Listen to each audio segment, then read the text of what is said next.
હવે ભાગ 15મો અથ અગાધભૂત ગ્રંથ વિશે અથ કૌશક દીપ પ્રવેશ અંગ 56 વિશે આપણે વાત કરીશું. પંચભૂત સોતા અલપૈયા સાગદીપ મુર્દા નહીં રહ્યા સાગ સોડ આયે કૌશક દીપા જ્ઞાન ધ્યાન સૌ સાજ સમીપા. શાકદીપમાં હું અંતર ધ્યાન થઈને કૌશક દીપમાં સર્વ વિધિપૂર્વક સહિત આવ્યો અને જ્ઞાન ધ્યાન વગેરે સાથ સાથે લાવ્યું હતું. અને અલગ શાકદીપમાંથી હું કૌશક દીપમાં અંતર ધ્યાન દ્વારા પ્રવેશ કરું છું અને જ્ઞાન ધ્યાન સાથે હું લાવ્યો હતો એવું પરમ ગુરુ જણાવે છે. લક્ષણ મૂલું પલટું વેસા પ્રગટું તહા તેસા કા તેસા સકલ સમરથી શૈત સ્વરૂપા હૃદય કમલે કેવલ નિરૂપા. હું મારી અગમ ગતિએ દેહોનો પલટો કરી લક્ષમાં રહી જેઓને તેઓ પ્રગટ થાઉં છું ને તમામ વિભૂતિ તેમજ નિજ રૂપની જાણ હૃદયમાંથી રાખી કર્તાની એકતા સાથે પ્રગટ થાઉં છું. આવું પરમ ગુરુ જણાવે છે. કૌશક દીપ જબી હમે આયે બાલક રૂપ હોય દેહ દેખાય નગર એક હોતા પટ ભારી વન 18 બસે જ્યાં સારી. કૌશક દીપના અમનપુર શહેરમાં ઘણી જ જ્ઞાતિના પુષ્કળ લોકો વસેલા હતા. ત્યાં મેં બાળકનું રૂપ ધારણ કર્યું. કૌશિક દ્વીપમાં અવનપુર નામનું શહેર હતું. ત્યાં ઘણા જ જ્ઞાતિના લોકો રહેતા હતા અને ત્યાં ભગવાન કર્ણશંકર બાળકના સ્વરૂપ ધારણ કરીને ત્યાં પ્રગટ થાય છે. અવનપુરજી जिनका है नामू नदी एक तीरथ तहाँ नामू कोस पावे शहर नत दूरी भेदार नामे मैसूरी. તે શહેરથી એકાદ માઇલ દૂર મૈસૂરી નદીના કિનારે તીર્થસ્થાન હતું એવું પરમગુરુ જણાવે છે. દેશ દેશ કા મેલા આવે બ્રહ્મ ભોજન તા જાગ કરાવે કેતે કર પતિસન નિકારી નાહવન કુ આવે નર નારી. ત્યાં નદી કિનારે દેશથી જાત્રાળુ સમૂહ ભરાતો હતો અને યજ્ઞાતિક કાર્ય કરાવી બ્રહ્મભજન કરવામાં આવતું હતું. યજ્ઞ કરાવીને બ્રહ્મભજન કરવામાં આવતું હતું એવું બ્રહ્મગુરુ જણાવે છે. કરી સ્થાન દાન બહુ દેહ વિધિ સહિત વિપુષબ લેહ સોય નદી પણ ઘટ એક બંદા સીસા સાગર પથર નકુસંદા.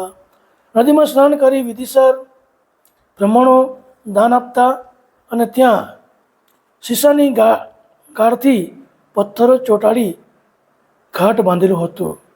વાહ પણ ઘટ જીવન કાય નહેરા તા હમે હોય રહે બાલ છેરા. બ્રાહ્મણ એક બડો આચારી શિવ ભક્ત હું તો અધિકારી. તે તીર્થમાં એક શિવનું મંદિર હતું. ત્યાં બાળ સ્વરૂપે થઈ હું શહેરમાં એક પૂજારીને શિવ ભક્ત બ્રાહ્મણ હતું અને ત્યાં બાળ સ્વરૂપે થઈને હું હતો એવું પરમગુરુ જણાવે છે. મંદિરમાં સો પૂજા કરનકુ આયે ધૂપદી પુષ્પાદિક લાયે પરપાતે તિનકુ હમે પૈયા સો આપને કરકુ લઈ ગયા. પ્રભાતમાં તે શિવ પૂજન માટે સામગ્રી લઈને આવ્યું. ત્યાં તેને મને બાળ સ્વરૂપે જોયું. પોતાને ઘેર લઈ ગયું. પ્રભાતમાં સવારે જ્યારે પેલો બ્રાહ્મણ જે પૂજારી હતો તે પૂજા કરવા માટે આવ્યો ત્યારે ભગવાન કર્ણસાગર બાળ સ્વરૂપે એ મંદિરમાં હતા અને પૂજા અને નવાઈ લાગી હશે કે આ છોકરો ક્યાંથી આવ્યો છે એવું લાગ્યું જેમ લાગ્યું તે એને સાંજે પછી જ્યારે ઘરે જાય છે ત્યારે બાળકને એ પોતાની ઘરે લઈ જાય છે. રતંગી સુટેર સુનાએ ખોલો મઠ એક બાલક પાયું તબ અંધંગી ખોલા દારૂ તે કત છૂટા થાના અપારું. તો તેની સ્ત્રીને દ્વાર ખોલવાની માટે કહ્યું અને હું એક બાળક લઈને આવ્યો છું એમ પણ કહ્યું.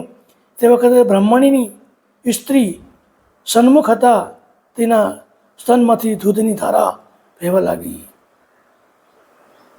એટલે પરમ ગુરુનો તાકાત જોઉં કે જે ધામમાં જ્યાં કૌશિક દ્વીપમાં જાય છે ત્યાં શિવના મંદિરમાં બાળક સ્વરૂપે એ પ્રગટ થાય છે અને બ્રાહ્મણ જેને ઘેર લઈ જાય છે અને ઘેર લઈ જાય છે ત્યારે સ્ત્રીને કહે છે હું કોઈક બાળક લાવ્યો છું.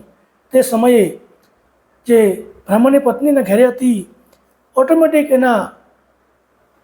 એના સ્તનમાંથી ધાવણ દૂધ શરૂ થઈ જાય છે બાળક માટે. તો આ એક આશ્ચર્ય તો જો કે આ ભગવાન કર્ણાસાગરની કેટલી તાકાત, એનામાં કેટલો પાવર હશે. તો આ રીતે એ ધાવણ શરૂ થઈ જાય છે બાળકને ખવડાવવા માટે એવું પરમગુરુ જણાવે છે. ઋષો પત્ની પ્રેમ લીના તત થાય પ્રયોતર મુખ દીના કહો સ્વામી કહા સે સુત લાયે શિવ દીના કે પનગટ પાયે. બ્રાહ્મણ પત્નીએ પ્રેમ સહિત સ્તનપાન કરાવ્યું અને પૂછ્યું કે હે સ્વામી નાથ, આ બાળક ક્યાંથી લાવ્યા? પ્રશ્ન કરે છે, આ બાળક તમે ક્યાંથી લાવ્યા?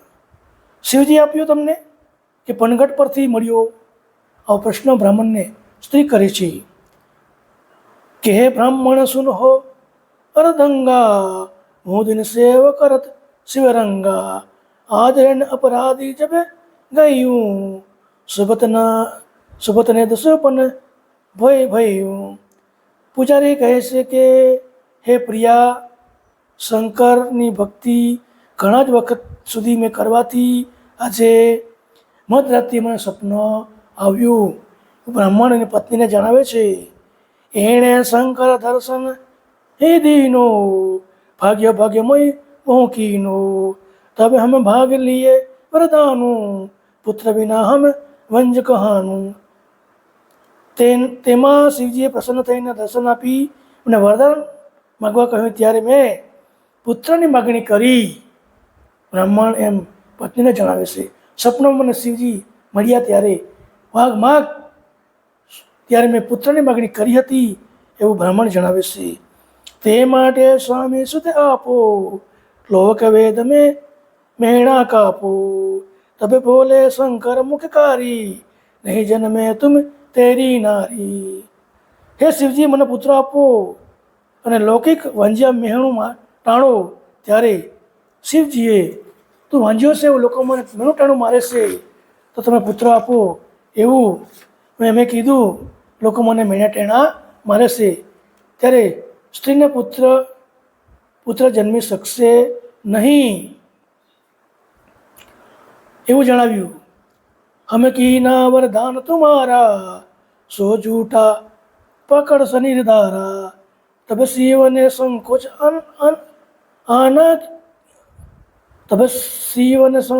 આના ક્યા કરહું કોલે બાંધાના.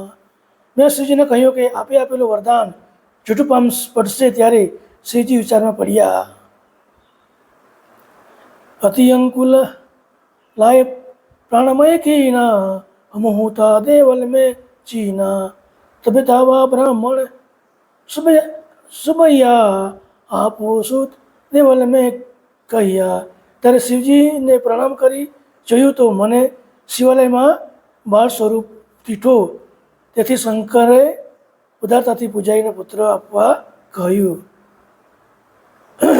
શિવજી જાણે છે કે બ્રાહ્મણ પુત્ર આપી શકે એમ નથી, પણ પરમગુરુ શિવજીને કહે છે કે એ પુત્રને મળી શકશે. અને ત્યારે શિવાલયની અંદર એ બાળ સ્વરૂપે એ આવી જાય છે. ફરજને ઉઠી ચાયો તમે તાહી, પ્રગટ કરું સુત દેવલ માહી, ઇતના કઈ શંકર અલે પાયા, પીસે હમ ચેતન ભૈયા. વિપ્ર, સવારમાં મારા મંદિરમાં આવી પુત્ર લઈને જજે એમ કહી શંકર અંતર્ધાન થઈ ગયા અને હું તરત જ જાગ્રત થયું. શંકરજી સ્વપ્નમાં કહે છે કે તું મંદિરમાં આવીને સવારે તારા મંદિરમાંથી પુત્ર લઈ જજે, આવું કહેશે અને અંતર્ધ્યાન થઈ જાય છે. શંકર બહોરો બહોરો ચીન કહો નહીં જાઉં, કબ પ્રગટે દિન દેવલ ચાઉં, ऐसा सुपन भैया આજુ, ના કહ્યા તોય આજ મોય લાજુ. જાગ્રત થયા બાદ નિંદ્રાવી નહીં, મને મનમાં ચટપટી થવા લાગી કે ક્યારે સવાર થાય, ક્યારે મંદિરે જાઉં, ક્યારે મને બાળક મળે. બ્રાહ્મણને ચટપટી થવા લાગી એવું બ્રાહ્મણ જણાવે છે. હું શિવના મંદિરે જાઉં, આ સપનું મને આજે આવ્યું હતું તે જાહેર ના કરું તો મને લાછન બેસે, આ સપનું જાહેર ના કરું તો મને લાસન બેસશે એવું એ વિચારે છે. હવે કીના સુપના ભાઈ સાચા, શીખ વરદાન દીના નહીં કાચા, જબ હમે પર બાતે ગૈયા, તેવલમાં બાલક સત પૈયા. મને આવેલું સપનું અને શિવે આપેલું વરદાન સાચું છે એમ જાણી પ્રભાતે શિવને મંદિરે જવાથી આ પુત્ર મંદિરમાંથી મને મળ્યો એવું બ્રાહ્મણ જણાવે છે. સો બાલક અહીં કોઈ દીના, શીખ સાચાજી ને ધાવન કીના, તબ બ્રાહ્મણી પ્રેમે બોલી, કદ કદ કંડ હૃદય બોલી. આ પુત્ર શિવના વરદાનથી મળ્યો છે અને મારા સનમાંથી દૂધની ધારા પ્રગટ થઈ છે. આ સાંભળી સ્ત્રી પ્રેમવશ થઈ આનંદ પામી. સ્વામી સુત શંકરને દીના, તુમ સેવા હું હોય અદીના, એસે સુત બહોરું તનકુ ચડાઈ, શિવ બીના દીને થા ન ચઢહી. એ સ્વામી, તમારી સાચી ભક્તિ જાણી શંકરે પુત્ર આપ્યો છે. વળી આ પ્રમાણે ઘણા જ પુત્રો જડે છે પણ તેની માના સ્તનમાંથી દૂધ આવતું નથી. જગતમાં ઘણા બધા પુત્રો મળી આવે છે પણ જ્યારે પુત્ર મળે છે ત્યારે કોઈની માતાના સ્તનમાંથી દૂધ આવતું નથી. તે માટે શિવજી સતત ત્રુટા ચેતન દીના આપન પર રોટા, હવે સોહિલા દિન કીના સ્વામી, જયતિ જયતિ શિવ અંતરયામી. શિવજી આપણી ઉપર ઉઠેલા હતા તે આજે પ્રસન્ન થયા છે. હવે આપણા દિવસો આનંદના આવ્યા છે તો હે શિવજી અંતર્જામી આપને ધન્ય છે એવું બ્રાહ્મણી કહે છે કે અમારા દિવસો ખરાબ હતા. શિવજીની ખૂબ ભક્તિ કરવાથી શિવજી અમારા માટે સારા દિવસ લાવ્યા છે. હવે અમે આનંદ ઉલ્લાસથી રહીશું તો શિવજીને ધન્ય છે એ અંતરામી તમને ધન્ય છે એવું પતિ પત્ની જણાવે છે. આનંદ ભય દોહો નર નારી, હૃદય લગી શિવ ભક્તિ પ્યારી, તિયા રહે સ્તન કુકારો ઠાવો, મેલી નાટ્ય સૌ વિપ્ર જમાવો. બ્રાહ્મણ અને બ્રાહ્મણી સ્ત્રી આનંદમય રહી પ્રેમથી શિવની ભક્તિ કરતા હતા. તે વખતે વિપ્રાણીએ પૂછ્યું કે સ્વામી, પુત્રની જાણ જ્ઞાતિને કરો અને જ્ઞાતિની ભોજન કરાવો. અમારે ત્યાં પુત્ર થયો છે એવું તમે જ્ઞાતિની જાણ કરો અને ભોજન કરાવો જ્ઞાતિના લોકોને એવું બ્રાહ્મણી જણાવે છે. જબ બ્રાહ્મણ શુકલને તે ડેડાએ, જ્યોતિષ જોઈ મમે નામ ધરાએ, વેર વેર પોથી પડતા એ અંકુરધર નામે નિહાળી. તો આપણે ત્યાં પણ પ્રથા છે કે કોઈ બાળક જન્મે તેને 6 દિવસે નામ ધારણ કરવામાં આવે. તે પ્રમાણે બ્રાહ્મણી કહે છે કે લોકોને જાણ કરો, જમણ કરાવો અને એનું નામકરણ કરીએ એવું કહે છે. વિપ્ર તરત જ આચાર્યની તેડાવે અને જન્માક્ષર શોધાવે છે. જન્માક્ષર શોધાવે છે. બાળકનું નામ અંકુરધર રાખવામાં આવે છે.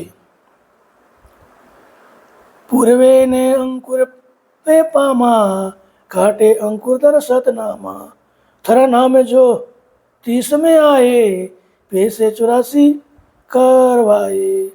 તો જ્યોતિષમાં પણ પૂર્વના અંકુરથી આવેલ હોવાથી અંકુરધર નામ રાખ્યું અને 84 જ્ઞાતિને ભોજન એ બ્રાહ્મણ કરાવે છે. कर 84 आनंद भैया विप्र सकल में जय जय कहिया वृकेश्वर साकी तुम सेवा भय कृपाल દેવાસી દેવા. પણ ભોજન કરાવી આનંદ પામ્યા. સદના બ્રાહ્મણો આશીર્વાદ આપ્યા અને કહ્યું કે હે ઋષિઓમાં શ્રેષ્ઠ, તમારી શિવ ભક્તિ સાચી હોવાથી શિવની કૃપા થઈ છે એવું સંતો મહંતો જે આવ્યા હતા તે જણાવે છે. સૂત અપને સામ્રત કો દીના ઓર નહીં કામ કો લીના સૌ જ્ઞાની શિવને સુત બંદે ખેરે अपन के गए मन आनंदे कहे कुबेर मन कुही कसा अंकासा सो नर नार वे नर संसा. હે વૃકેશ્વર, આપનો પુત્ર દેવપુત્ર છે, તે બીજા કોઈનો આપેલો નથી. એ પ્રમાણે પ્રશંસા કરતા આનંદભેર પોતાના ઘેર ગયા. ભગવાન કરુણાસાગર કહે છે કે વિપ્રાણી જે પુત્ર ભગવાનની ચિંતા હતી તે શાંત થઈ અને આનંદ પામ્યા. અને આ રીતે લોકોને જમાડી અને લોકોને સંત મહંત આવ્યા, તેના આશીર્વાદ મળ્યા અને પછી ખૂબ આનંદથી બ્રાહ્મણી ખુશ થાય છે અને બધાને રજા આપે છે.